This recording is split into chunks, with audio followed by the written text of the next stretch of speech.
Hi, Erik. Good afternoon. Yeah. We saw that you lost Lisandro Martinez this week.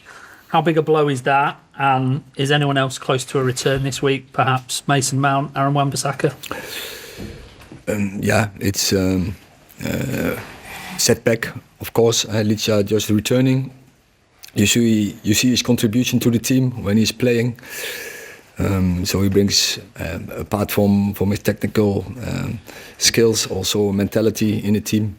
But it's a big setback for Licha. He's very disappointed about it, but he's a fighter and he will be back. He will be stronger back. We think he can still be back by the end of the season. So there are games to play. And as a squad, we have to replace him, and we have very good players in that position who can play there and will play there and will perform there. So as a squad we have to deal with it. And then the second part of your question, Aaron Wan-Bissaka today, he was training, but then he dropped out. So I don't know in this moment where he is. What is the diagnosis? Hopefully it's not too bad. And Mason and Ty are not ready to return into the squad. Sir Jim Ratcliffe has been quoted as saying he wants Old Trafford to be a Wembley of the North going forward. I just wonder, I assume that's music to your ears, but as a manager, would you welcome changes to the stadium, even if it meant you had to perhaps play away from Old Trafford while the work was done? So if that's his view, then I would say it expresses the ambition of this club, which is good. But further on, it's not my task in this club to deal with stadium questions, with facilities. My job is to perform the team, to manage the team, to build the squad. In terms of your team, the form has picked up magnificently in recent weeks. You're on your longest unbeaten run of the season now, and the goals have started coming as well after 18 in your first 18 league games. I think you've scored 13 in your last 5. Were you always confident that would happen? And is it kind of the fact that Rasmus has found his form, Garnacho on the right, that it's clicked? Yeah, players need time, especially young players. You mentioned like Rasmus and Alejandro. They need time, but also they need a team. And so those two facts were not there in the first part of the season. The team, and we had to make a lot of adjustments in our way of play, and so it was by stages it was difficult to serve the offensive part of the team.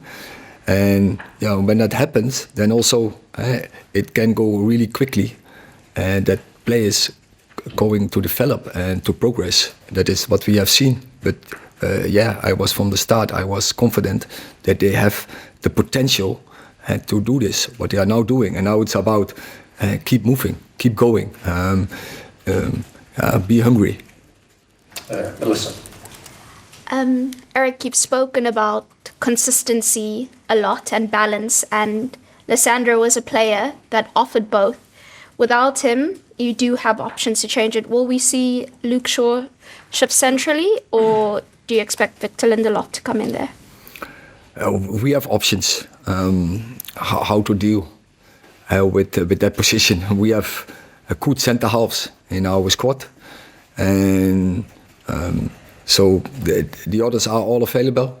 Luke can play also there, I'm quite confident that we can keep this process going, and that others can fulfill that position and also contribute and play in high levels. Those players are experienced and are very good players, so it's up to them now to fill it in. You're still keen to keep somebody who's comfortable using his left foot there for the build-up play? That is it's an advantage. We have seen, but we have to work on players. But players can also develop in such positions when you work with them, when you coach them, when you train them.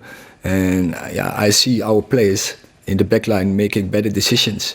I've seen that they develop their skills in building up. And Yeah, so I'm quite confident that we can keep this process from better ball playing from the back, that we can keep that going. 8. Okay. Hi, Erik.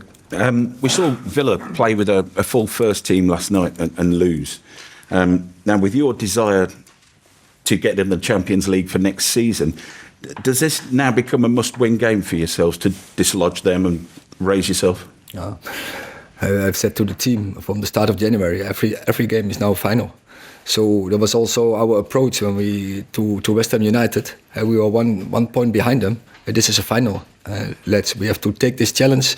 We have to see this as a final, and so that will be every game from now on for us.